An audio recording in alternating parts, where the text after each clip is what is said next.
we are live on the air. And we're wearing twin shirts. Oh yeah, yours is in the blue wave, and mine's in the blue, gray. Yeah. Yeah. Wally Creations. They're originals. Yes. As usual. Well, hello everybody. And let's see who's here. I'm sure a few other people will be joining us. Diana's here, and Stephanie's here, Sherlock, Barb, Debbie, Suzanne, Derek, Francis, Karen B, Mary O's, Pamela's here, Patsy's here, Randy's here from Florida. Randy, have you been on here before? Forgive me if I have forgotten. It's hard to keep everybody track of my mind, but if this is your first time, welcome. And that's great to see you, sort of speaking. Teresa's here. Oh, another Teresa. We always have a lot of Teresas. And Janet and Sue. And yeah, so we'll just see here in a couple of seconds how many more people are coming. I assume you can see us and hear us okay because no one is saying they can't. So Anna's here. Hello, Anna. And Sherry. I miss Sherry. And Sherry is here as well. Andy's here. Hi, Andy. Let's see. Yeah. Hi, Andy. We're just giving everybody a couple of seconds here more to get in before we get on with things today. And did I miss anybody? I don't think I missed any. Judy's here. Hi, Judy. Yeah, we're not doing bad with people coming in, so that's great. Well, okay, let's get started, shall we? Today here, the weather's not too bad, although I think it almost looks like it's clouding over. It looks like it's clouding over now. I didn't know if it was. We seem to be getting a lot of rain lately. Yeah, well, not as much as Nova Scotia. No, that's we'll talk sure. about that. If Ron comes on, we'll have to get an update from that. A quiet place is here it looks from like Georgia. we might be getting some rain. Oh, it's Gale. Okay. What, we're getting some rain? Yeah, it kind of looks that way. Jacqueline is here. Did I say hello to Patsy? I think I did, yes. Yeah, so temperature-wise, it says it's 26 with a high of 27. We haven't hit the high yet. Of course, that's according to my watch. I don't know what the official is. So it is 26. It is kind of humid outside. Oh, it is? Yeah. Walter was out working on the car, the new car. He bought some accessories for it. We'll talk about that in a minute. Okay, well, let's talk about some stuff here. Okay, something interesting. I'm only going to let you see it for us. Well, I'll let you see this one first. This one, yeah, all of my thoughts. I'm jumping ahead of myself. Okay, so there it is. The Quilt of Valor is all completely done. I put the binding on it, finished the binding this morning. It's all quilted, as you can see. I really like the design I put on with the maple leaves and the swirls. I pretty much figured that's what I was going to put on it right from the beginning. Yeah, this one turned out pretty good, but I was debating whether I was actually going to donate it to Quilts of Valor. And I went onto their website and I found out something interesting I didn't know. You're not supposed to wash a Quilts of Valor quilt if you're donating it. They want it to be crisp, is what they said. In fact, they have a really long list of what I consider very picky requirements for donating a quilt to them that I didn't realize before. I mean, okay, I get it with size and they want a Canadian theme. Okay, that's fine. No problem there. But there was a couple of other things they're a little picky about how you do the binding, although I do the binding the way they want it. It's pretty much the standard way. Yeah, they're very, very picky about these things. So anyways, I'm not going to donate it. It's been washed. They don't want it if it's washed. So, you know, fine. I'll make another one some other time down the road. But anyways, I'm very pleased with the way that it turned out. Well, there's more people coming on here. We've got Wendy's here. Colleen is here. Kathy Ross is here. And already said hello to Jacqueline, I think. Oh, Jeannie's here. I miss Jeannie. And I may have missed Kathy Riles, too. and Kathy Koss. No, I said hello to Kathy Koss. There's a lot of Kathys too. We have a lot of Monas, a lot of Kathy Kosses, and a lot of Debs. Popular names, I guess. Anyways, I'm happy with the way it turned out. And if anybody's interested, that fabric comes from Northcott. It's part of their old Canada line. And that was the kit that I bought at the Canadian Quilt Show. And they said at that time when I bought it, it wasn't yet at that point available in stores. But apparently it is now, or available online. It is now. So anyways, yep, that went along quite nice. Now, you know I'm working on an Art East project, right? And I'm doing the cat scratch quilt. Okay, so here's a couple of more of the blocks that I made. Now, there is a problem. I'm not going to point it out to you. If you want to figure out the problem, I'm not going to tell you whether you're right or wrong. I'm going to hold off until I do my idiot quilter this week. But I did not see the tiny mistake in the cats. But, and don't say it's because it's two different colors of fabric. That's something I'll talk about too. That's not really a mistake on my part. But one of my regular subscribers, and we all know and love her, Jan. I don't know if Jan's on here today or not. But Jan sent me an email. She says, I don't want to be a bitch. But did you notice this? And I did not. And of course, you know what I did. I went, oh, crap. I have fixed it.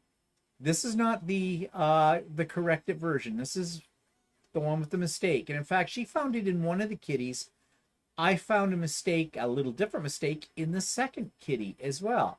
And I did involve some ripping out. But we're going to talk more about that on the Idiot Quilter. So you've got 10 more seconds to stare at this and see if you can identify it. But keep that information to yourself. Does this picture show both mistakes? Yes, it does. One in each of those kitties, but I will reveal all of this to everybody on Tuesday on the Idiot Quilter. Now, the thing is, I could have left the mistakes because really, they're not really obvious.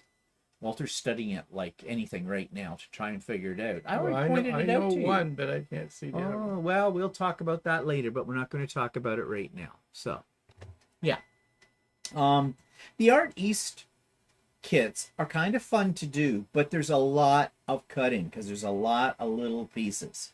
It's not hard, but it's kind of annoying in how many pieces you have to cut out for each block. But this one I'm kind of liking. It's coming along nicely once I fix the mistakes that I had in it. So let's see, what are people saying here? Gotta get the other screen up for us. Here we go. I wish that wouldn't come up. Let's see. A Quiet Place, is that a twister block on it? I have no idea what you mean by a twister block, A Quiet Place. And I told you I'm not going to say any more about it. Not until Tuesday. You'll have to tune into Idiot Quilter. Find out. Kathy's here. Another Kathy. Quilts of Valor has very strict guidelines. Our local guild makes veterans quilts to donate to our local veterans. We do try to standardize their sizes, but the rest is up to the creator. Well, the Canadian Quilts of Valor has a very long list of very specific details. One of those includes the size. It has to fit between a minimum and a maximum. And this quilt does, because it's actually the kit was put together by the people at Quilts of Valor. So the size is okay. But there's a few other things. Now, the only exception to my quilt, why it doesn't qualify according to their list, is I washed it. I wash all my quilts after I make them. And you know, you'd think that they'd want you to wash them because it makes them nice and soft. And not only that, you've got your germs on it. Yeah, they don't know. Like, you know, if you got a house full of cats or dogs or something, it could be loaded with cat or dog hair. That kind of thing. If there's somebody that's a smoker in your house or whatever, you're not going to send a quilt that smells like smoke or cooking odors, you know, the kind of thing. Everybody's house has a unique smell to it, right?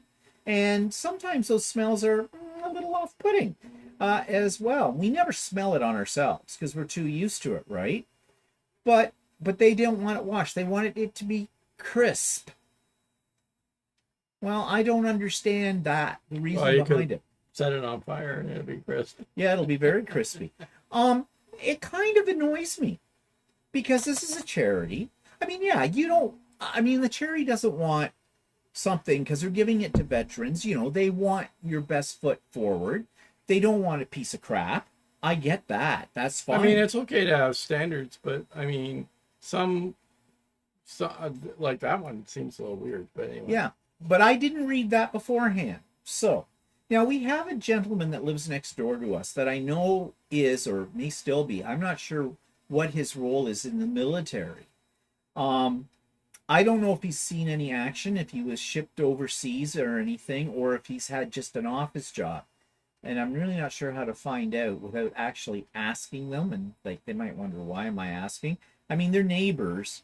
We say hi, but we're not on like come on over and let's have a drink, kind of relationship with them. But if I knew that he had done some active service or something, I'd go up to the door and knock on it and go, thank you for your service. I made this quilt. It's a Quilts of Valor for you, kind of a thing. But if all he did was stay here in Canada and type in a computer, or something like that, well, do they deserve a Quilt of Valor? Because that's pretty much like giving somebody that's an office worker a quilt for working in the office. I mean, giving it to people who have done active service, who have gone over there and kind of were in the line of fire kind of thing. Yeah. But somebody that was here in Canada behind a desk ordering supplies, guns, or doing the payroll. and that's what they were talking about. Maybe what they're saying with a washed quilt is they don't want some quilt that's been washed 50 times. Okay, but that's not what they said. Yeah. It said it could not have been washed. They were what they're basically saying is they want a brand new quilt.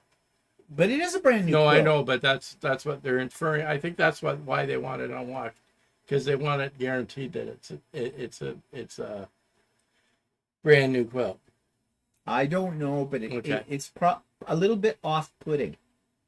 And I'm not going to contact them and say, look, this is a perfectly good quilt. I just finished it. I washed it. It's never been used, nothing like that. I'm not going to beg them. I'm not begging a charity to give my quilt. No. If anything, charity should be begging us as quilters to donate them. Maybe I'm getting a little too defensive about this. I don't know, but there's something in that just irked me the wrong way. It's kind of like, now on like the Canadian Cancer Society or whatever, when they're doing their runs and things like that. Well, now they have a minimum amount that you have to raise in order to do a run. Like $2,000 or something like that is what it was a few years ago. Anyways, they don't want you to give them whatever you can afford to give.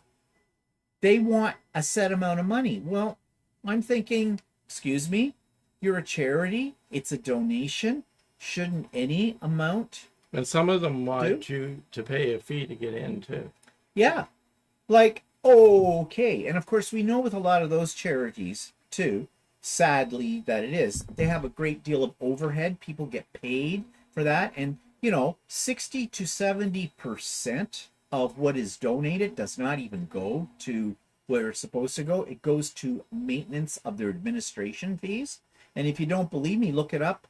It's public knowledge. It's on the internet. You can find it there, how much of it is, how much goes to the administration stuff. So I don't know. Maybe Quilts of Valor is similar. I mean, you do not get their fabric for nothing. They have little kits for making patches. I've got a bunch of them here that I've bought over the last few years. They were $5 a piece. You got instructions for making a block, and you got some fabric in there pre-cut, and you made the block. And I think the whole idea was at one time, I don't know if they're still doing this though, at one time what you did was when you made these blocks or whatever, you just sent them the blocks, and they had people who volunteered to put the blocks together into quilts and things like that. And they had other people who would take them and quilt them, or base them, put the binding on, and all that kind of stuff. I don't know if that's how that works anymore with them. I may have to explore this a little further. In principle, I believe it's a good thing. But if they're going to get real precious about this, then it's starting to make me wonder, about it. But I don't know. We'll see. what are people saying? I gotta go up here. I got onto a little bit of a rant. But then when don't I? Says We read that. Wendy says was Diana says, yep, she saw it. That's for Oh, the okay. That's right. Ron says Walter would have found it. Actually, no, I did not find it. No, he didn't find it. I looked at them. I missed it. Yeah. And Deb says Walter rubbed off on the jam. Haha. Yeah. Derek says these days I ignore errors. Life is too short. You worked hard. It will still give pleasure. It makes so many mistakes that I would spend my life fixing them. Yeah, I agree, Derek, with it too. But it irks me because it's one thing if he finds a mistake in it, because he's going to find any, it's a game. But when one of my subscribers finds it, okay, and this is not the first time, because remember that Color Splash quilt, the one with all the applique, and then Walter, when I'm showing it on here, all finished, pretty much finished, except for the binding and the quilting on it, Walter goes, "What happened there?" And I went, "Shit." And then everybody browbeat me into it. They all said, "Oh, you got to fix it. You spent this much time on it." And they were right. And I did fix it. And the same thing happened with this one. Because now that I know it's there, I just said to myself, every time I look at it, I'm going to look at that mistake. So it was it wasn't just a matter of ripping out a row. It was kind of involved. Actually, it wasn't as hard as I thought it was going to be to fix it. It took me a little bit of time. I'm glad it's fixed though now. So yeah, maybe that says something about my little journey here with quilting. Maybe I'm moving much more into where I do care about mistakes, and I want them to be perfect. I don't know if I've ever made a perfect quilt. They're customizations, I guess. Hi Janet. Hi Nadia. Mona's here. Hi Mona. Dale is here. Yeah, Deb says strange. A wash quilt wouldn't be required. Yeah, for all the reasons we've already stated. I don't understand that. And they don't explain that either. Derek says, given the worldwide events we have all been through, you would think hygiene would be top of their list. I could understand them asking creators to wash the quilt in hyperallergenic detergent, etc.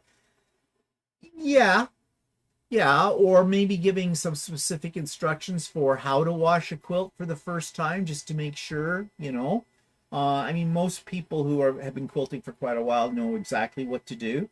But yeah, I could see that. But it just seems very strange. And like I said, rightly or wrongly, it leaves a really bad taste in my mouth.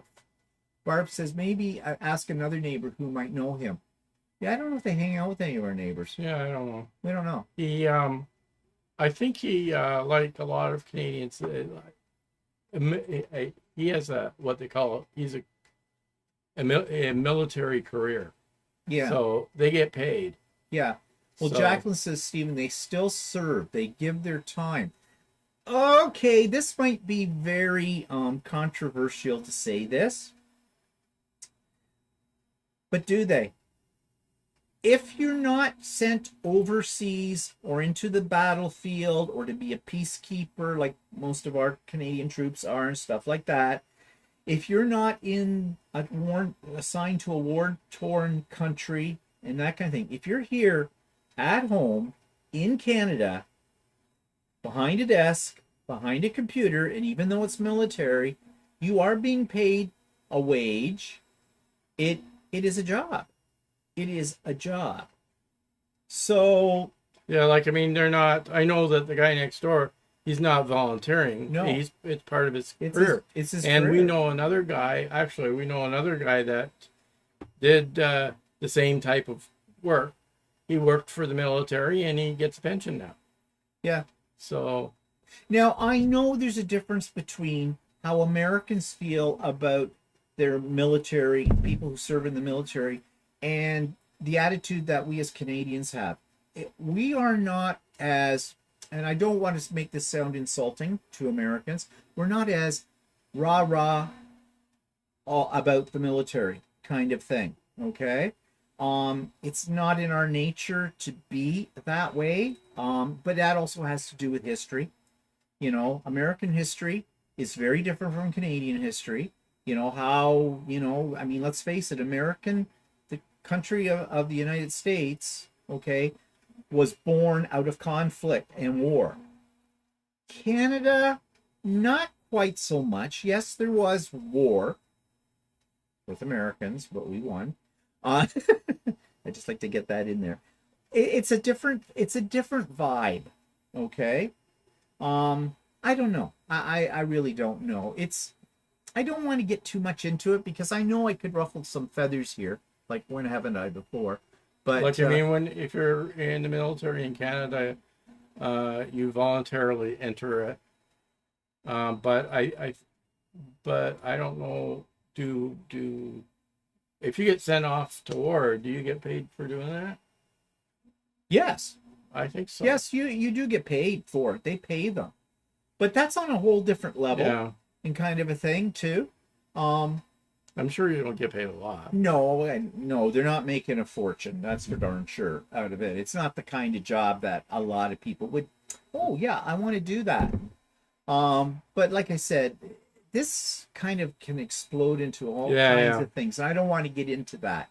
Randy says they still do have block drives. I just sent off a dozen to the Quilts of Valor Foundation, working on more. So, Randy, are you in the United States or in Canada? Because I'm not sure. I don't think Quilts of Valor works exactly the same between the two countries or how it's handled. But then I'm not absolutely sure either. I need to do more research, I guess, about that. Stephanie says, no, you're not defensive. Charities are too picky and it turns people off to help. Yeah, that's what I have found. When I was teaching and we opened the school, that was my last school that I went to, and I was there when it first opened up and everything. The first huge school-wide fundraiser we did was the Cancer Society, what do they call it? Relay for Life. Relay for Life, which was at the very beginning of when they started doing that, and schools and businesses and things were getting involved. You had a team, and your team. Then I found out how this worked. The kids had to raise $1,000. A team of 10. They had to raise at that point in time, and I think it's higher than that now. But at the time, it was $1,000 for them to enter a team. So every kid had to go out and fundraise and get $100 to contribute to the team so they could be in it. Now the kids did. I have a feeling a lot of their parents just wrote a check for $100, right? There was also restrictions on them. They weren't supposed to go door to door to ask for donations for this, which I also found at the time very strange, because at that point in time, and we're talking in around 2004, there were people coming to our door and asking for money for the Canadian Cancer Society and all that kind of stuff. And I had a few people come to our door who said they were going to be in the Relay for Life and they needed to raise this money in order to get into it. And at the time I was thinking to myself, well, that seems kind of unfair, you know? So I don't know. I'm not sure what it is today. I know it's still, you have to pay an entry fee to get into it. And there were other fees involved too. As well with it, that, you know, they had to work on. So I don't know. Now I'm sure that's not how Quilts of Valor's working. I know it's not. It's totally different. But you know, these things with charities sometimes, you know, I don't want my money to go. I don't want them to tell me how much I should donate. If I want to donate to them, whether I donate $5 or $5,000, it shouldn't matter. I donate it. See what people saying here. Colleen says, I noticed it too and just decided that you put in a kitty in need of grooming. No, I'm not telling you what it is, Colleen. I'm not mentioning. Quit trying to get this information out of me. You'll have to wait till Tuesday. Yeah, Sherry says, oh my God, no one makes a perfect quilt. That's true, but there are some people who are really clever about hiding their mistakes. You know. Kathy says, Children's Hospital requires washing in special detergents. I get. Okay, that one I get. I get that. Yeah, because, you know, like someone else said earlier, I think it was Derek, hyperallergenic. detergents and stuff. And kids in like a 6 kids hospital or something might have a compromised immune system. Things could be, they have allergies, allergic reactions. Yeah, I can definitely see why they should be washed. I just don't understand why they shouldn't be washed. Oh, Lizette. Hello, Lizette. Are you permitted to do an independent QOV presentation? I think if you knew somebody and you want to do that and just give it to them, they can't stop you. But they do have other requirements. I was looking at it. If you want to nominate someone for a Quilt of Valor, this is the Canadian one, maybe similar to the States, you have a form you have to fill out. You have to say all kinds of information about them. I didn't look at the form very closely, so I imagine they want to know like when they served, who they served with, all this kind of stuff and whatnot. And they also say you can't have it presented to the person on a birthday or a special holiday. It has to be done. There were certain requirements for the presentation and all this. Now, okay, maybe they want this to be a very special ceremony, to, make the person feel, like this person, he or she is being, honored and respected. Okay, I get that. But there was a mile of these. You can't do this. You can't do that. And that's what killed me too. It was the tone. You can't do this. You can't do this. You can't do this. It wasn't, oh, we'd love it if you did this, or we put it in a positive frame or explain the decisions. Like, okay, we'd appreciate it if you didn't wash the quilt. And here's why. But they didn't. All they said was, we want it to look crisp. Well, I have an iron. Whatever. I don't know. And quilts are supposed to be fluffy, aren't they? I mean, it's a hug. The quilts, I've heard in Quilts of Valley, they talk about it being a hug from your community. Well, nothing says warm and huggable like something fluffy. A piece of cardboard doesn't say that. That says homeless person. Okay? I don't know. It irks me. Oh, Jan's here. Laura came out. Jan, I asked you not to say anything. Thank you very much. I deleted the message. That irked me. That just irked me. I asked on purpose not to say anything. And Jan's the one that found it. Yeah. Janet says, I hated fundraising when my girls were in school. They now start in kinder selling junk. Yeah, true. There's a lot. Everybody wants money, right? A Quiet Place, it makes it too difficult to be kind anymore. Yeah. You think you're doing something nice, and then they put all these restraints on you. Andy says, at my last job, the company strongly urged you to donate to the United Way using check deductions. Oh, yes. We went through a whole phase of United Way in Canada. They wanted you to give them, they wanted to take deductions from your paycheck. And they were pretty strong about how much you wanted to give, and they pressured the management into asking their employees or interviewing their employees as to why they weren't giving to the United Way.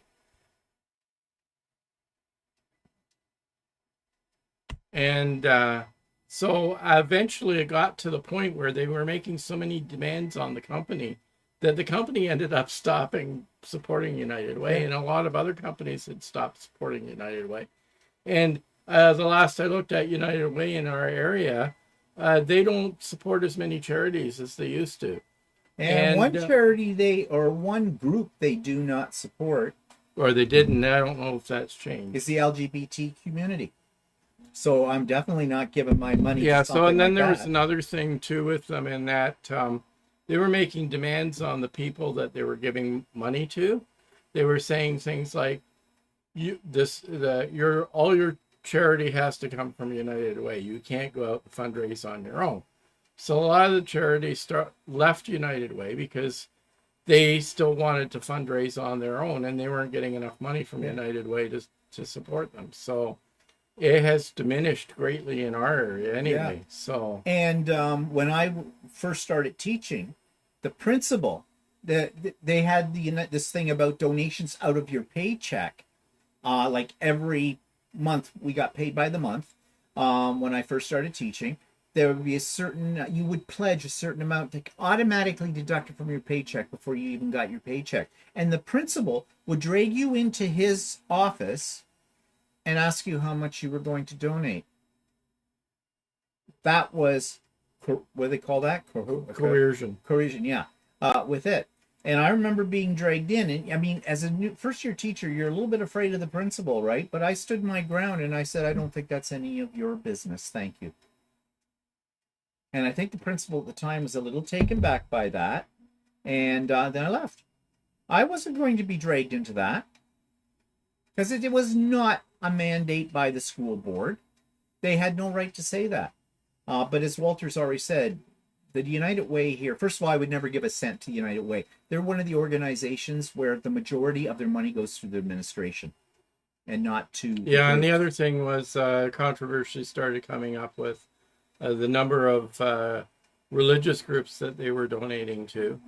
And they weren't being fair, like, with even that, like... Well, the Catholics were getting a lot of Yeah, it. the Catholics To were getting a lot be of quite frank about it. a lot of money, but they weren't giving to other groups. So, and Yeah. I think a lot of controversy started with that, and that's why it's not as big of an organization or as it used to be. So, Yeah. But yeah, it's, you know, that's just nuts.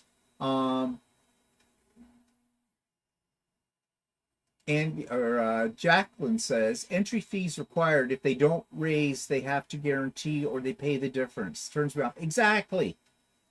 You know, so what? Only the rich people can enter into this relay, and they're going. They don't want poor people. You know, the people who give the most money in the world or do the most charitable acts are usually the people who they themselves could really use a helping hand. It's not the filthy rich in the world that are doing this. And if the filthy rich are being big philanthropists and giving millions of dollars to build a new community center or something like that, you know damn well right that they want their name on part of that building or somewhere in there. They want to be acknowledged that they have done this because they're buying the stairway to heaven at that. Sorry if I sound a little blighted, but I am with it. Julie says, is United Way a religious charity? not good. Not They don't officially. officially say they are a religious charity. No. But they were donating to a lot of religious groups. So I'm not really sure how they got started. They claim that it was more efficient if they started this organization many, many years ago and brought all these other charity groups under their umbrella so there could be equal distribution of the funds that are coming in, so all would benefit equally. yeah, I know. I think what it was is that you'd have a bunch of charities that were getting all the money and a bunch of charities that they couldn't promote them enough for themselves. So they figured that if they brought up all these local charities together into one group, then there would be, and people would donate to that one group, then they could distribute the money based on need to these other charities. Yeah. But it got out of hand. Yeah, I think maybe when it was originally formed, it was a good thing. But, you know, like any good thing, it eventually gets corrupted. Quiet place. I keep getting up and checking my dryer. What's beeping in your house, guys? 3D printers are running behind me. That's probably what you're hearing. They're actually not beeping. It's the noise that 3D printers make as they go back and forth. And I do have a noise suppression put on here, so you may, if you're listening to us through your headphones, you will hear that more readily than if you're not. Sorry, can't do any more about it than that. Yeah, you can't stop the printers No. and start them back up again. No. Andy says, stop when there was a big United Way scandal here in the United States. Yeah, they have had scandals here too. Derek says, I had a charity fundraiser at the door last week. They wanted you to sign up electronically on the doorstep. They couldn't understand why I wouldn't randomly give my bank details in case it was a scam. Yeah, I wouldn't be doing that. I'd be sending them on their little merry way. You know, at Christmas time, the Salvation Army's out there. Remember, they had the drums and you put in, you know, Here in Canada, you'd probably put in a loonie or a toonie, you know, change, things like that. Might stuff a $5 bill in. No, now what we have here in Canada, it's all done by Interac. They have a little box on there, and you can tap your credit card on there and give them whatever amount, and they have a little sign suggesting exactly how much you should give. They take debit or credit. Yeah. Okay, ka-ching, ka-ching. You know. You said Interact. Interact is not something they have. Oh in the yeah, United okay. States. It's electronic transfer. Put it that Yeah. way. You know, or it will take your credit card kind of a thing through it. But you know, that's why I said the homeless, they're really killing themselves when they got looking for a handout for change. They should have a little wireless box and go. You know, you can just at the street corner when they're standing there, you just tap your credit card. Here you go. Here's $5, kind of a deal. Because in Canada, anyways, a lot of us since COVID are not even carrying cash around with us. And change? No, I never have any change because I pay for everything on a credit card. I don't carry cash with me. I've got the same $60 in bills sitting in my wallet that I had in 2019. So, you know, it's probably you open up my wallet, moths come out. You know, they probably eat my money. And Sherlock says it's similar here in my area. Hubby had some choice words for the United Way. Yeah. And United Way's not very picky about who they get to ask you for money. The liquor store. Would you like to give to United Way? Let's see. You're sponsoring some groups that tend to be somewhat temperate on this, but you don't have a problem getting money from the booze hounds at the liquor store, are you? Or and neither does Salvation Army, because that's one of their prime spots at Christmas. They're standing right there in front of the liquor store.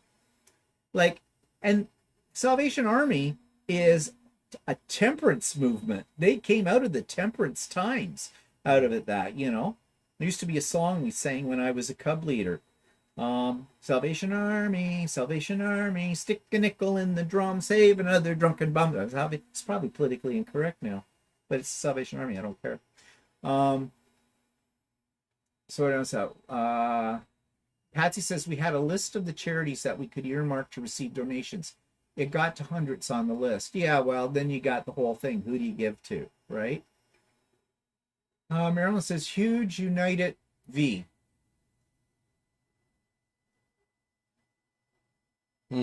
Don't know what that means, Marilyn. No idea. Julie says my Amazon account has a cat shelter connected to my purchasing, but I still have to check a box for any money gets donated. Yes, PayPal has something like that too for some charities. Everybody is on the bandwagon. Facebook. If you're on Facebook and it's coming close to your birthday about a month before, Facebook will say, why not have all your friends donate to your favorite charity through Facebook? Yeah, I saw that. Yeah. Do you think that Facebook is collecting that money for nothing? No, they're taking a percentage of it too. Yeah, I don't think so.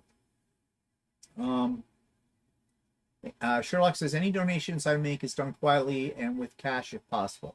Yeah, I think it should be a private thing. You know, it's up to you, because they'll try to shame you. Oh, you're only giving us $5. Your neighbor gave us $25. And it's not beneath these charities to shame you into it. Barb says, I only carry a loonie if I need a card at Walmart. Yeah, that's us too. Yeah, I gotta dig up some loonies because I think I forgot to take them out of my car from. Oh, with the accent, along with went the same route as the mail key, I guess. Pat says, I hate that some places are actually making you pay for the credit card fees they have to pay the bank. Yeah, that irks me too. When they started that one. You want to know something? That's bullshit, quite frankly. I mean, it's not bullshit that the credit card companies do charge them to use their system. I mean, they always have. But now, then raise your prices by that amount. Bury it in the price. Because nobody wants to go up and buy $200 worth of fabric at a quilt store and get told, oh, if you're going to use a credit card, it's going to be another 2% on top of that.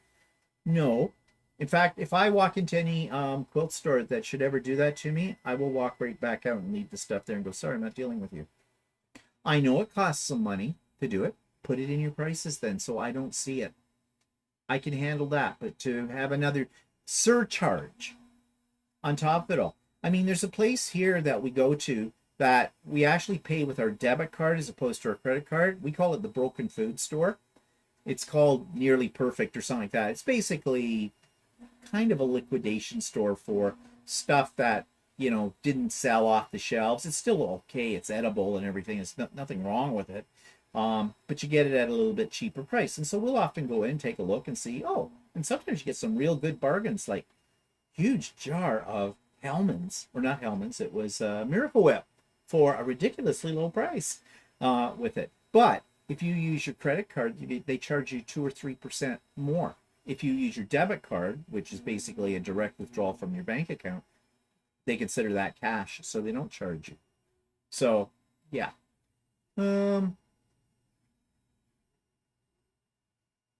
Mozilla says, Deb says, I have to look under the car seat and hope for Looney for the grocery buggy. Yeah. Val says, I don't give money to anyone that knocks on the door asking for money to me. Yeah. Yeah. Yeah, if there's too many scams going out there, I won't be giving my credit card to people that I don't know. Yeah. Julie, YouTube takes 30% donations. They certainly do. And that's their magic number, because they take 30% from me for them because of the monetization for advertising. Yeah. They said they have to, because the United States government says it has to be taxed. And because I have the majority of my viewers are not Canadian, they're American, then I have to pay this. I think there's more to it than that, but there's nothing I can do about it. Derek says, I've noticed that the self-checkouts at our local supermarket now have a screen that asks you want, yes, to donate to charity. I.e., do you want to round up the nearest pound for the cause? Oh, yeah, you get that every time. Would you like to donate $2 or $5 to such and such? Like, it already asks me too many questions. In fact, there's a store here that most people Canadian shopping called Canadian Tire. Yeah. And they have a program to help kids in sports called Jumpstart. Jumpstart, right? So you donate to Jumpstart through Canadian Tire. They administer the charity. But what Jumpstart does is that all the donations that they get, they give to sports teams and that for the purchase of equipment, and the equipment has to be purchased from Canadian Tire. They don't actually give them cash. They give them a credit that they, or a voucher or something like that, or a Canadian Tire type credit card for this. And they say, you know, if you want to buy hockey equipment for your kids or for your team, like for this, and you're registered with us, you have to buy, if you want to use this money, you have to buy this from our store. They can't go to like a Walmart and buy hockey sticks or something like that. That's dirty pool. Okay. And the other thing, I have a problem with this. I know sports are expensive. And they shouldn't be, but they are. But I don't have kids in sports, and quite frankly, and this sounds very crass of me, I know, I don't give a shit about somebody else's kid playing soccer or baseball. I'm not a big sports enthusiast, so get your money somewhere else, not from me. I mean, when I was a kid, and if I wanted to play any kind of sport or anything that, my parents always said, nope, can't afford it, because there were no charities to support it. Mind you, I probably wouldn't want to play in them anyways. Yeah, exactly. Deb says, I was choked when TELUS was automatically charging an extra $2 each month right on her phone bill. I didn't get to write it off. Well, what was the extra $2 for? Were they taking money to give to a charity without basically your permission? Well, they can't do that. No, they can't do that here in Canada anyways. Or what was the extra $2 for? Randy says the other day was driving and there was a homeless person with a sign that read, I'm not going to lie, give me money for beer. I chuckle, I never carry cash. I like his honesty. You want to know something? That would almost make me want to give him money. For that reason. He's being honest, because you know that's probably where the money's going anyways, that or to pot, one or the other. Lizette says, my LQS has a monthly draw for those that pay with cash, usually local quilt store. That's what that means, LQS. It's a monthly draw for those that pay with cash, usually a coupon of $10 to $20 or 20%. Well, that's okay. I don't know anything about that wrong with that. You know, they're trying to sort of recruit like their costs, but they're not charging you to use the cash. But if you want to use the cash, they're giving you a little incentive where you have a possibility of getting a return on that money. I don't think that's a bad thing. Yeah, rather than charging you Yeah. up front with a charge. Yeah. Derek says, sad thing is that the scammers have ruined it for the good charities who do try to fundraise it ethically. Yeah, that's very true, Derek. Sherlock says, Joanne Fabric Stores had this donation on their screen today. Cashier automatically selected to round up to an even number. Nope, they didn't give me a choice. I walked out and left my card. Good for you, Sherlock. Yeah, they have no right to do that. And even if it's only a couple of pennies or something like that, it's the point of the whole thing.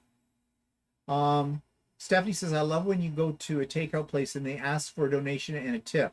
I always wonder, does that charity or staff see any of that, or does the restaurant take the majority and give them pennies? I wonder about that too. The other thing too that bugs me, and this all happened during COVID and it's continued on.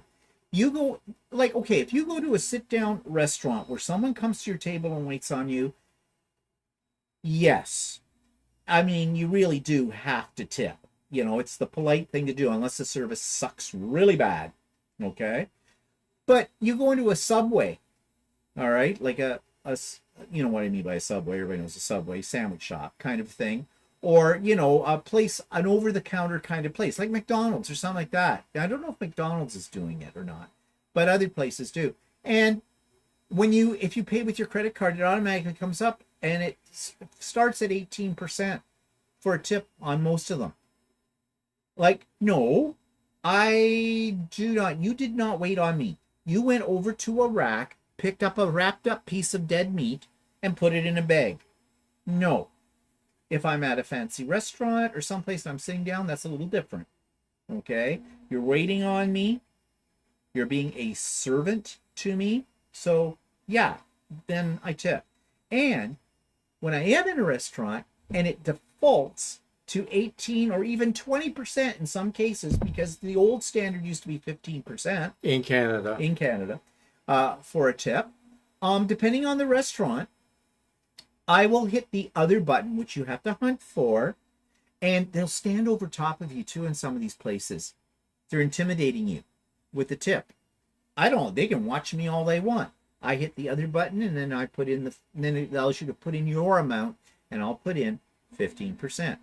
Now, there is a restaurant that we go to for lunch on a fairly regular basis, and theirs defaults at 18, although you can change it to a lower. But you know, every time I've been in that restaurant, I get excellent service, I get excellent food. I pay the 18% because they deserve it. And, you know, if somebody deserves it, I don't mind giving it to them. But if they're expecting it and they've given me minimal service, I'm not going to do it. No. And I'm not going to be forced into it by either an electronic pad or by someone standing over my shoulder. In fact, someone does that to me next time, I go, would you mind giving me some privacy here? Like, fuck Actually, off. we haven't had that happen too much. No, we haven't, but it has happened. It has happened. So what's going on here? I'm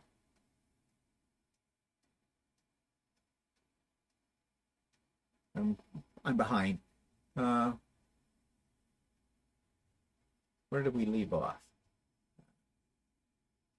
Joanne, okay. yeah. And Winco here is employee owned, only takes debit or cash, passes savings for no credit card fees onto lower prices. Win-win. Yeah. Deb says it was a donation to something I can't recall. I'll have to dig an old bill out and let you know on Zoom one day. Yeah, that would be interesting to know. Deb. Anna says, Julie says, works at a pizza place, and they have a tip jar at the front counter. That money gets evenly divided with kitchen staff and drivers. But any tip money the pizza delivery drivers get from the customers at the door is not shared. They get to keep all of it. Yeah, see, you don't know. You really don't know. You're hoping that the employees that you're probably paying in cash. What if you're paying the credit card? Yeah, how's that work?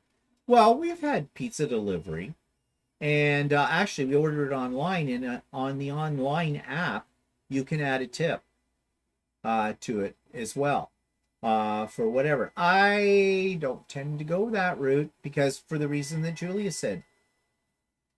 Who gets it? Who's getting it? It's a corporation, like Domino's Pizza. I mean, I usually go to pick up. If we order a pizza, I usually will go and pick it up. Yeah. And the people in Canada anyway that work at fast food get minimum wage at least. At least. Yeah, in Canada. So, I mean, I know there's places in some of the states And minimum where wage people here make is next to over nothing. $15 an hour. Yeah. So. And so there, yeah, I would be tipping, okay, because of that. But here in Canada, it's a little different situation. Barb says, when I worked in downtown Calgary, we would have group meeting that we ordered food for, and we would try to give the leftovers to the homeless. They didn't want it. Yeah, I know. Sometimes the homeless can be a bit precious too, but we're not supposed to think that way, are we? Because that's not politically correct. We're not being nice people. You realize I'm saying that facetiously. Sherlock says, I'm nice until I'm not. Don't let being pushed or bullied into donating. I feel the same way, Sherlock.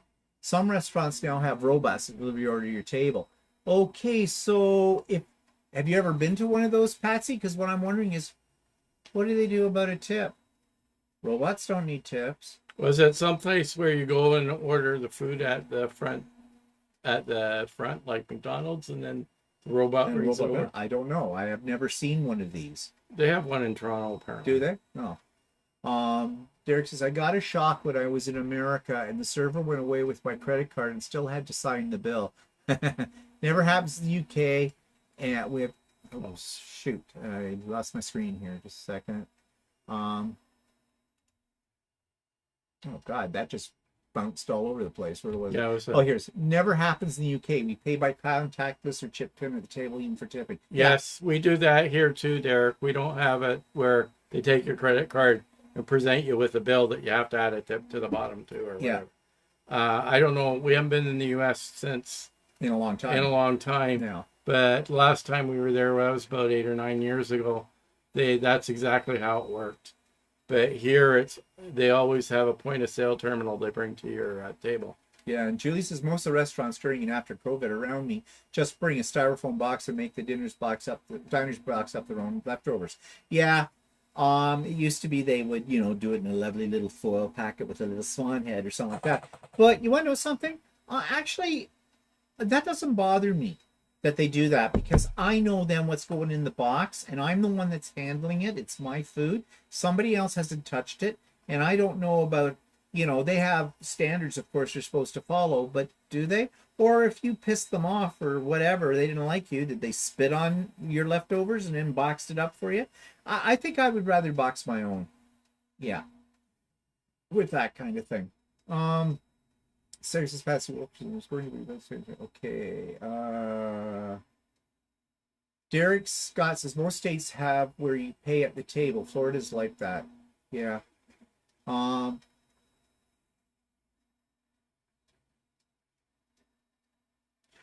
that's an interesting question, Kathy. We only ever used Instacart once, and now I get like 3 emails a day from them.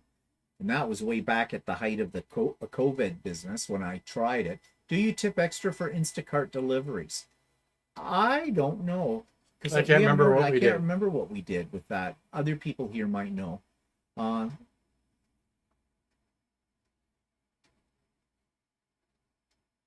So Jacqueline says, pay tip at the table in cash. Waiters don't have to claim. In bill, they are taxed on paycheck. Yeah, okay. I think that would happen here too. If they declare it. And I'm not really sure how that all works here. Pat says, I've never been to a robot restaurant. However, it is one of the newer restaurants. Someone to the order after you were seated, and then someone took the order after you were seated, and then the robot delivers the food.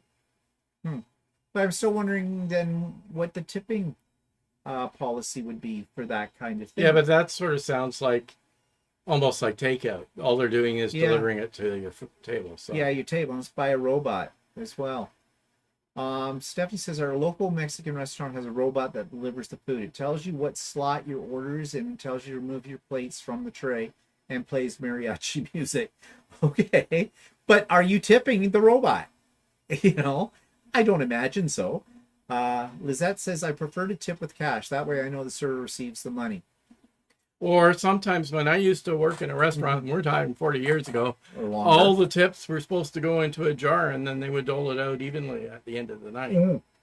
When I was 15 years old, I was a busboy in a restaurant, and the waitresses were all supposed to put so much of their tip money from the night. It was supposed to be given to us and divided. Like, I think it was a small restaurant. There were 3 busboys, and then that was divided among the 3 busboys.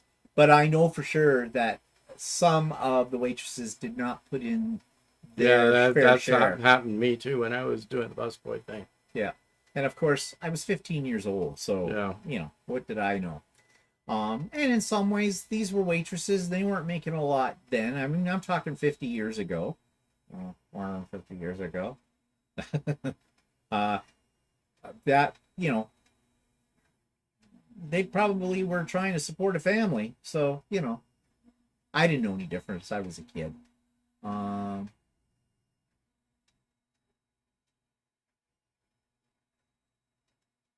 It says, and yes, at least that's what it's okay. No, there's still a server that takes the order, Stephanie says, but we give her less than we used to because she doesn't do as much. The robot brings the chips, salsa, food, and drinks. That's kind of cool. I'd like to see that. But I agree, though, with you. Like, yeah, you give them a reduced tip then. If they do some form of serving and not, you know, well, I don't even know if I would even tip them just because they took the order. Well, see, that goes back down to what do they get paid in the U.S. compared to what. Well, okay, yeah, and also that to me is just like at McDonald's. They take your order. I've never tipped at a McDonald's, so I don't know. Yeah, do, Stephanie. I'd love to see it.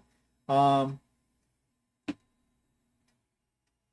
Sherlock says, I tip the waitress and busboy separately in my small restaurant. Okay. Well, Everybody does things differently. Everybody does different. I mean, we're talking about tipping right now, and Canadians have a different attitude towards tipping than Americans do. Americans tip everybody for everything. That's one reason why on YouTube, people can basically tip. It's called buy me a coffee or a super chat. They're basically tipping a YouTube creator. Okay? Because Americans are, you know, they're known across the world as being tippers. Yeah, I mean, Canadians tip less, and British people probably tip even less. Yes, probably. And you know what a Canadian and a canoe, what's the difference between a canoe and a Canadian? Canoe's tip. I got it right this time. I always mix it up. Yeah. My joke of the day. Okay, well, anyways, let's move on, shall we? Because we really got on. This was not a topic on my list today, but that's okay. Or donations. So, coming up, so with Stephanie and Steven, Wednesday. There's link in the show notes. You know the drill. And I can't let you in on this too much, but later after this is over tonight, I have a special meeting on Zoom with some other special people, and we're planning a special thing. And that's all I'm going to say. Yep. Say no more, say no more. And you're probably not going to find out about it for several months. So, what else happened this week? Oh, yeah. Walter's getting used to his new car. He picked it up last Thursday. So, he's afraid. Very afraid to drive it. Actually, I'm okay, right? I'm getting better at it. Yeah, guess what, though? My baby is no longer in the garage, and my baby's not happy about it because my baby's only known garage life. And now it's being exposed to the elements because Walter's afraid his car's going to be thieved. Someone's going to steal it.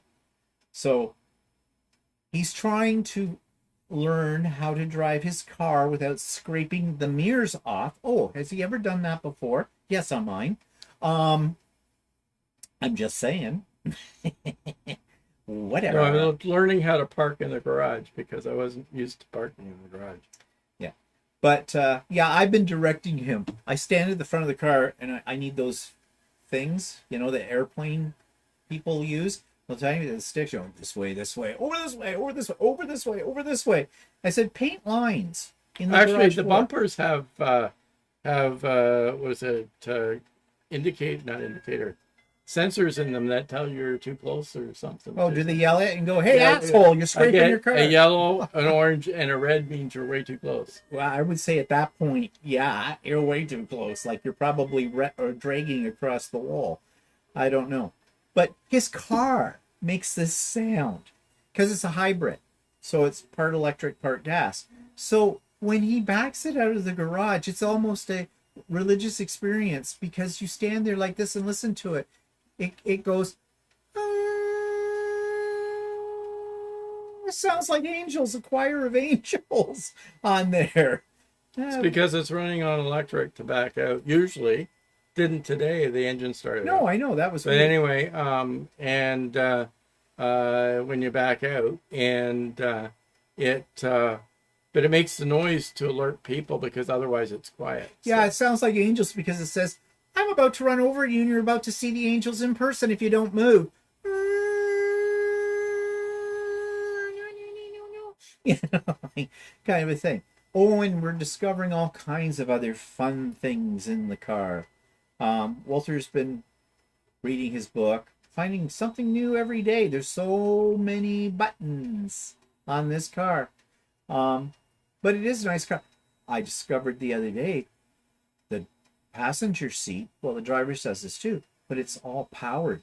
But it'll go up, it'll go back, it'll recline completely.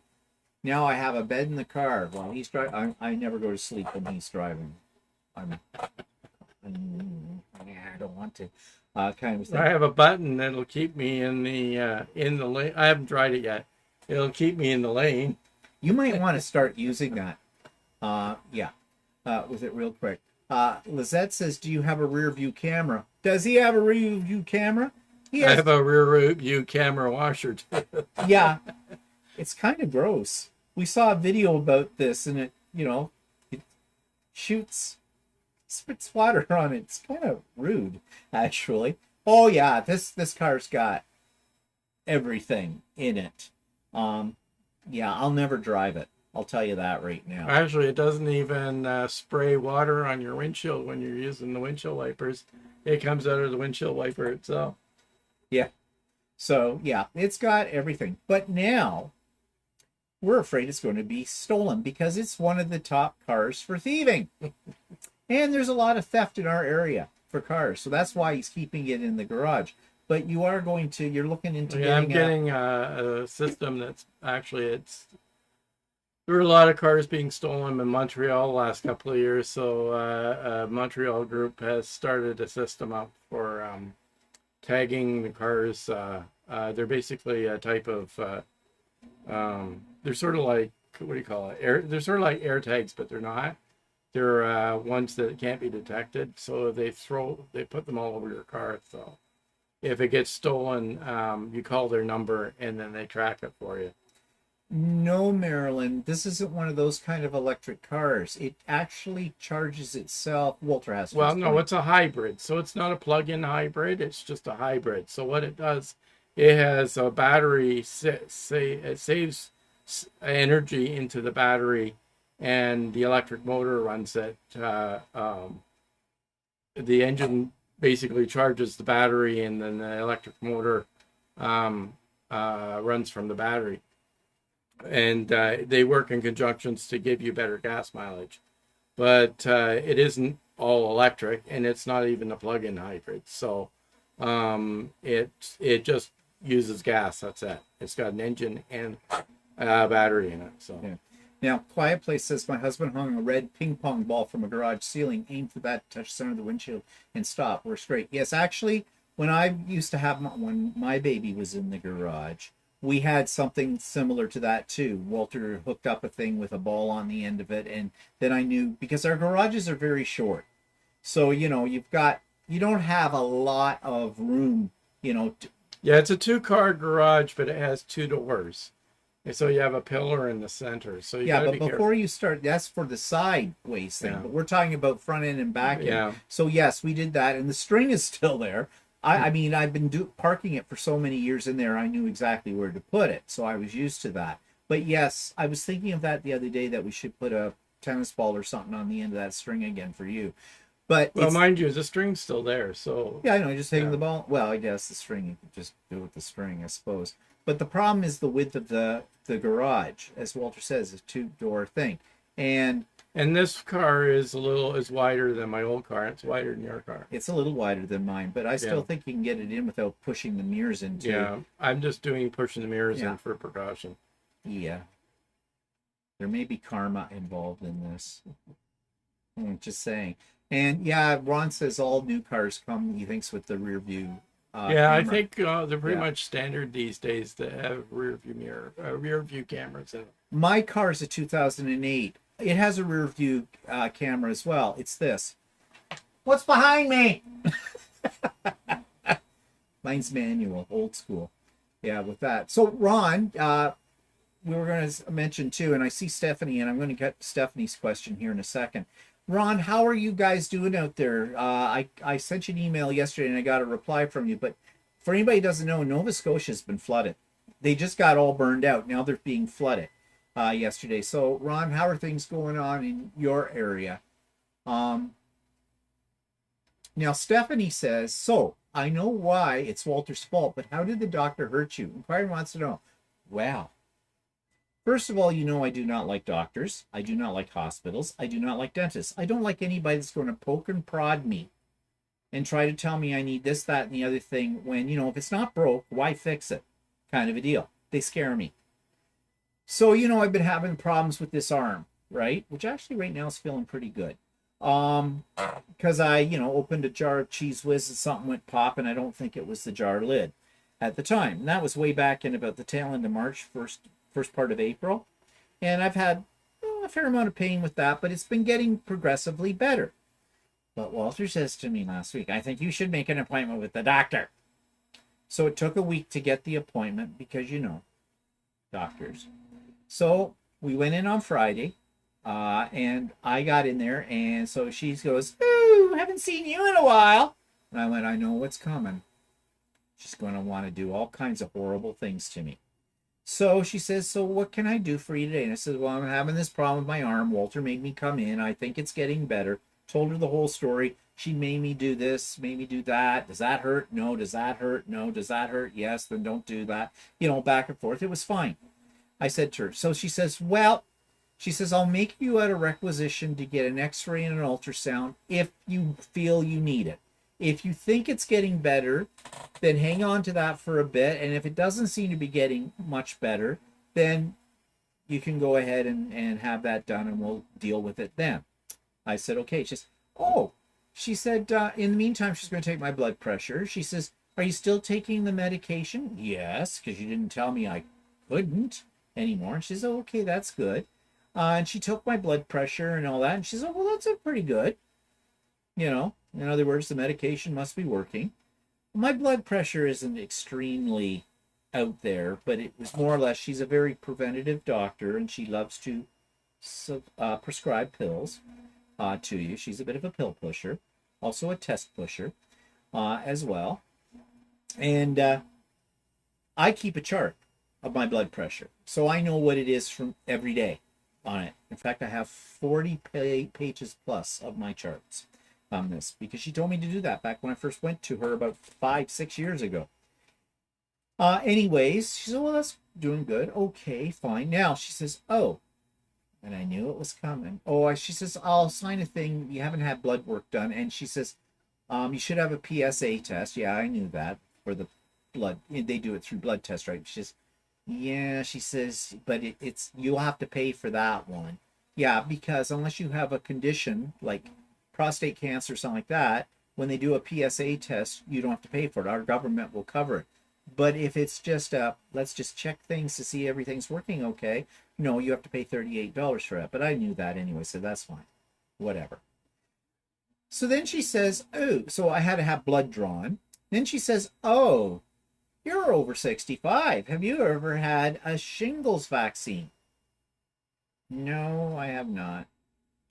She said, I said, actually, when I first came to you, you looked at it and you were surprised because you said you thought that I had. Well, she says that was probably the old one, and Shindrex is the one we recommend now because it's very good and blah, blah, blah, and all this stuff. But she said, and I can give it to you right today. She says, I've got it here and whatnot. I said, okay, fine, let's have it. I have to go back in 4 months for a booster. Fine. Then she says, oh, you should have a pneumonia shot as well. Because you know I'm old. And I said, okay. She says, I can give that to you today.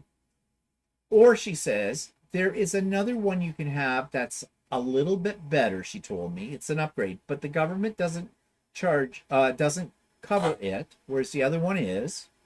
And she says, you have to go to the pharmacist. She says, I write you a requisition for it. The pharmacist will give you a vial of this. You bring it back to me and I will give you the injection and everything. But she says what they will do is check how much is covered by your insurance or whatever and what you have to pay for it. It's probably $3,000. Who knows? I don't know. And I said, okay, what's the advantage here? I said, so are you saying the other one that the government covers is no good? She says, oh no, it's fine. She says the other one's good for people who are diabetic or have a compromised immune system or that. Well, you're my doctor. You know I don't have a diabetic problem, and you also know that I don't have a compromised immune system. So I'm saying to her, so what's fine? She says, yeah, I guess not. So she gives me a shot for that. Shoots me in this arm. Oh, she says, okay, which arm do you want them in? She said, and I said, well, maybe I should get them in this arm because, this is my sore arm. And she goes, yeah, no, one of them I have to put into that other arm. She says, what she says to me is, I'll give you the one that's the worst. And I'll put it in your bad arm because it's bad anyways. I'm having a flashback to the woman that hit Walter in the car, and her excuse was, well, I couldn't really see, so I just thought I'd floor it and take my chances. This is modern healthcare. Okay, thank you. You have an idea why I hate doctors, right? So anyway, she shot me here, went down to the downstairs part of this clinic. They drew about 12 gallons of blood out of my arm, and then they made me pee in a little plastic bottle as well. So it was a fun morning. Really was. Oh, yeah.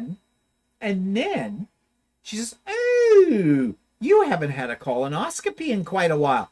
No, I haven't. In fact, the place that I went to for the last one called me at the height of the COVID epidemic or pandemic and wanted to make arrangements for me to come in. And I said, hell no. Yeah, I go in for have this thing stuck up my butt and then you breathe all over me and I get COVID. No, not really. My last colonoscopy, everything was pretty much fine there. Well, they found a couple of little polyps and took them out. And the guy said to me, well, the good news, or he says, the bad news is those polyps, he said, are the most common ones anybody can have. And they're not harmful. You don't have to worry about a thing. Okay. Thank you for that.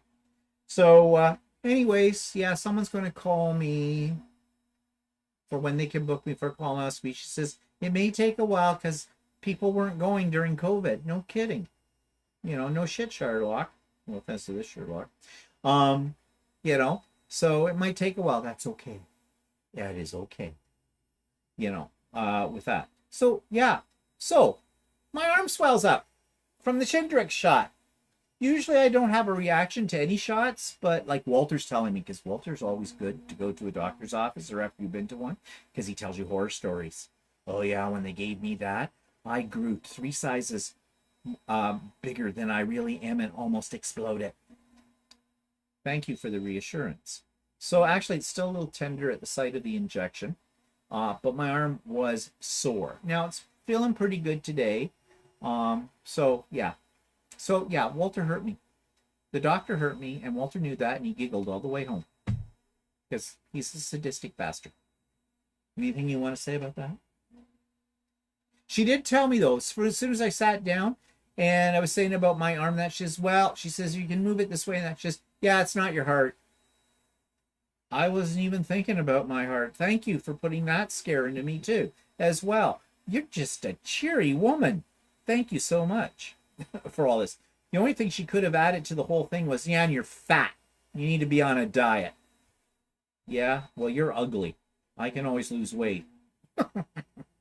But whatever. So it was a real thrill. So that's the story. So backing up here. What are we missing?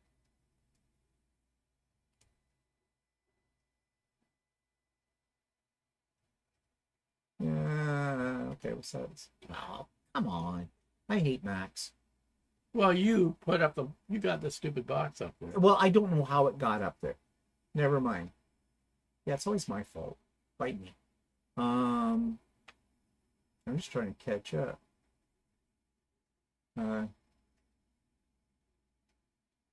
Says Mark says keeping your car in the lane is only as good as the lines in the roads that have those sensors. There's no sensors on the lines in the road. There's a sensor in the car that reads the lines in the road.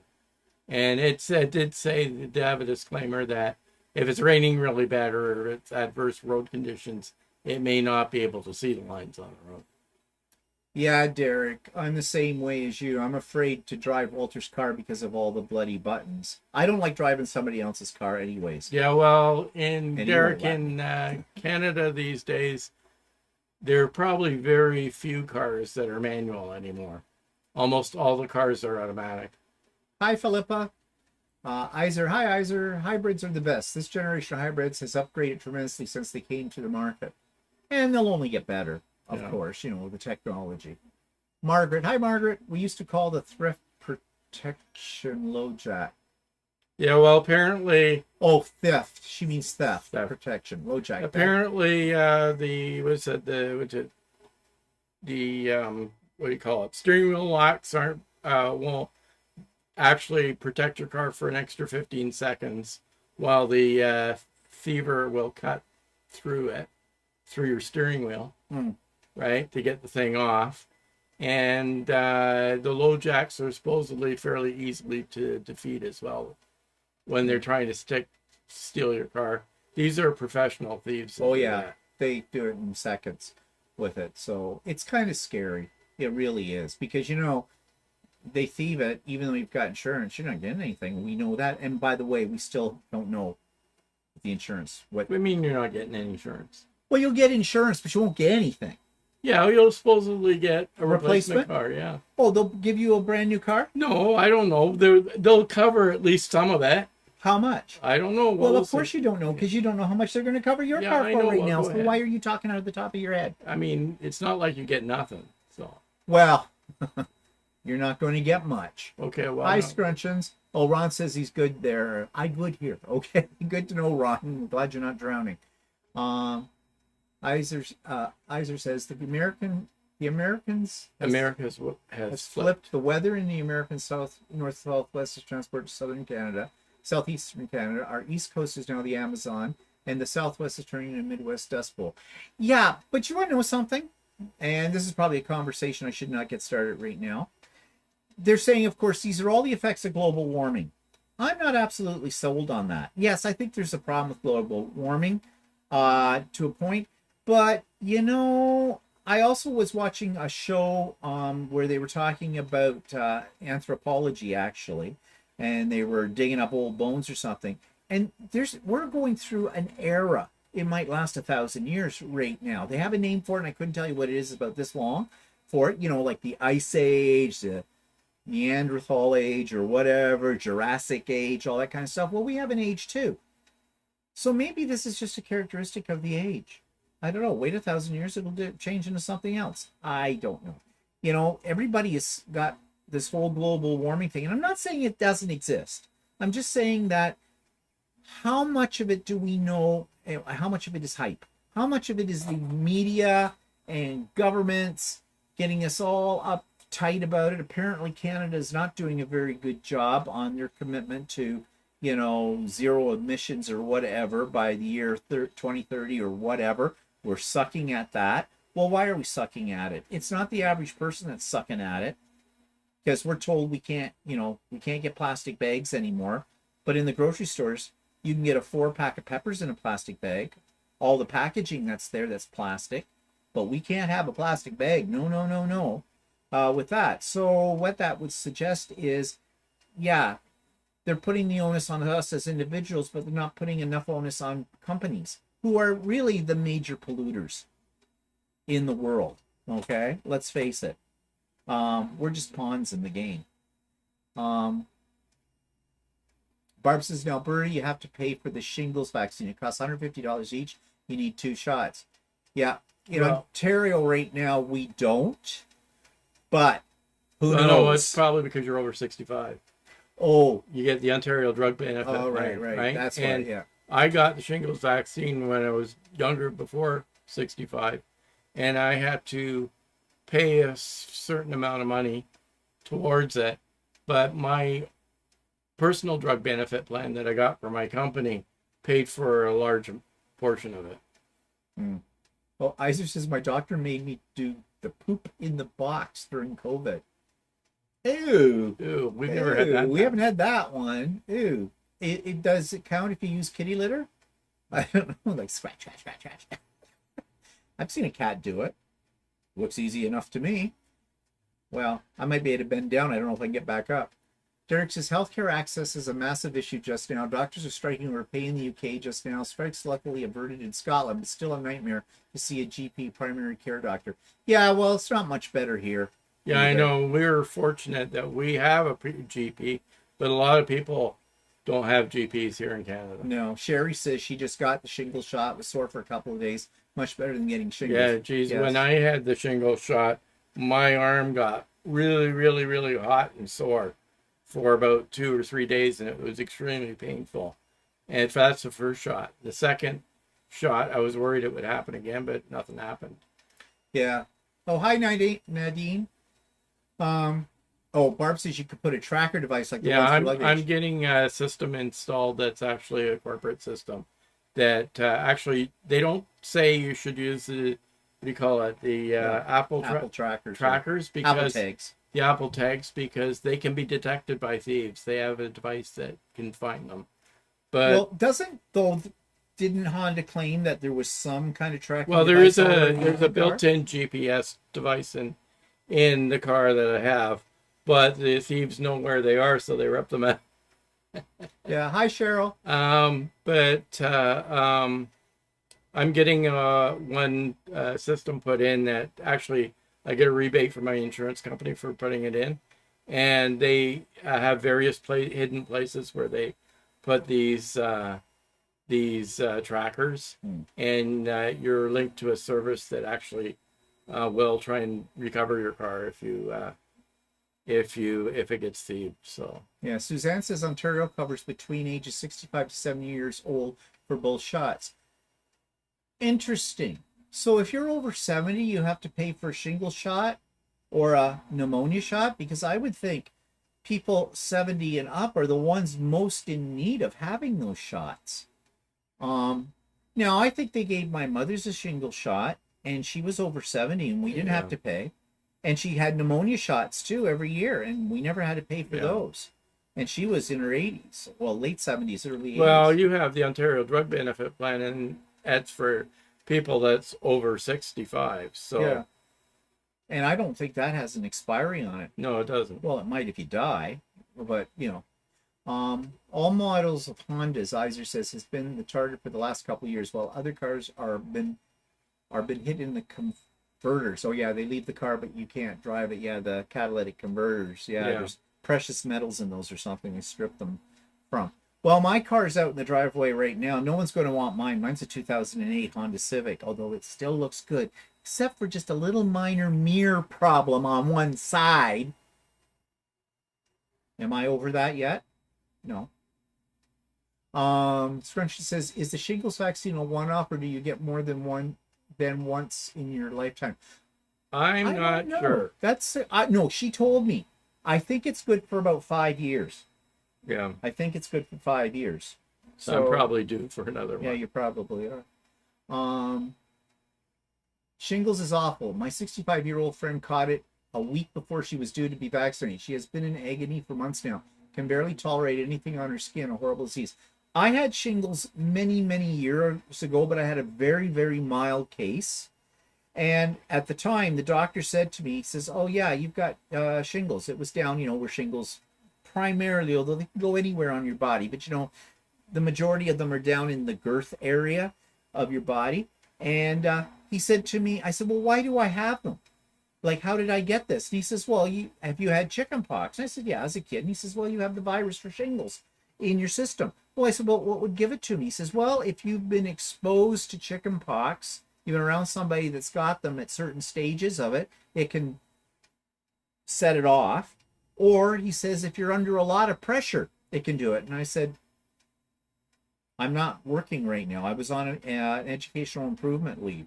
Mind you, I was writing a book, and I was a little tense about that.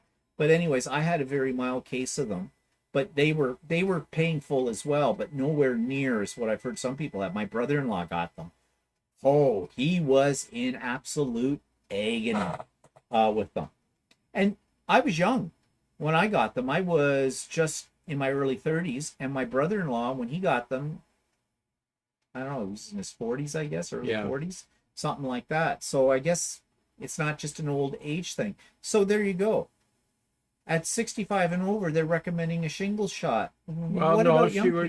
she recommended it to me when I was young. No, I mean on TV when they talk about shingles shot. If Yeah, you're well. over 65, you need to have a shingle okay. shot. Because if not, you're going to grow two heads and turn green. I know they're just trying to sell a drug, but whatever. Suzanne says pneumonia is a one-time only now, and it is covered also as long as you're over 65. My mother had more than the pneumonia shot. Yeah, but no, she had another shot for the flu, Tamiflu shot. Yeah, she But always. that's not pneumonia. I know, but she got more than one pneumonia shot over Okay, well, I'm not the time she was in the. Okay, fine. I'm pretty sure of that. I don't know. Maybe they've changed it now. Maybe it's new formula.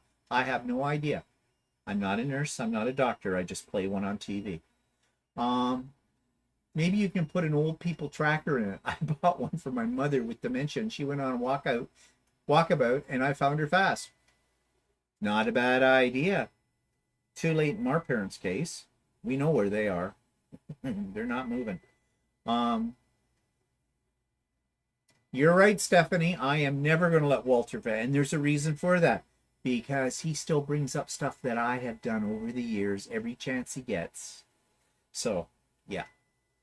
Iser says, by the way, not all car salespeople are horrible. Auto sales helped me be a better teacher. And when our school folded, being a teacher helped me be a better salesperson. Maybe I'm special. You must be, Iser, and I still hold by that. I do not like sales people who sell cars, and I don't like real estate agents. They add to my list. I hate doctors. I hate dentists. I hate hospitals. I hate car salesmen, and I hate real estate agents. Yep, and I'm not changing my mind. Sorry. I've had a lot of bad experiences. Okay?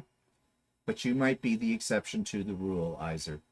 Gail says, my sister had them when she was 12 years old. Oh, geez. Well, see, it hit you at any age. Oh, Sherlock says, my doctor wants me to get a shingle shot because I'm just over 50. Well, I can hit you at any age, so I suppose it doesn't hurt. Janet says, please, everyone get the shingles vax. I had them 6 years ago, and I still have pain. Yeah, I've heard that because they affect the nerve endings or something like this, and you can still have long-term effects from them. Derek says, I must do more research to find out how healthcare works in Canada. I don't know a lot about it. Well, we can tell you how it works. It doesn't. It's complicated. It's very complicated. And each jurisdiction, each province does it differently. And Iser says, I remember having the chickenpox during my teen years. It was awful. Can't and don't want to imagine what shingles would be. Yeah, see, when I was a kid and had shingles, chickenpox, I don't even remember. I remember chickenpox. I had a mild case of them. Yeah, well, I don't think mine were too severe when I had them, but I had them. So, I remember being really itchy. Yeah, I don't remember a heck of a lot about it at all. But, I don't remember what I had for breakfast this morning, so go figure. Well, anyways, I think we've come to the end of our time today, people. I had a list we of had things. chocolate milk French toast this morning. You see, this is what I mean, and now you understand why I will keep bringing up about my mirror. Okay, I make this. It's really quite good. It's French toast muffins, sort of. You basically make your mixture up for French toast that you normally would dip the bread in and then fry. But in this case, you cut up little cubes of bread, and if the bread is stale, even better. And you have your mixture of milk and egg and sugar and vanilla. That's all I put in mine. And then you drop the bread, cut up bread, into it and let it sit there for about 10 minutes so it soaks up all the moisture. And then you take out your muffin tin and you spoon it in to your muffin tins and press it down a little bit, and you bake it. I bake it for about 20 minutes at 425 and then reduce the heat to 375 for another 10 minutes. And so you've got these little, they look like muffins, but they're French toast. Well, when I reached into the fridge to grab my milk, I grabbed the wrong container because our milk comes in bags, remember? So we have bag holders for this stuff. And I just grabbed the one that was sitting closest to one thing, and I started to pour it in and realized, oops, that's my chocolate milk. So we had, and actually, I didn't put They were okay. well, actually, I should, next time I might just make it solely with chocolate milk, because there was a little hint of chocolate in the background, which I didn't think was too bad at all.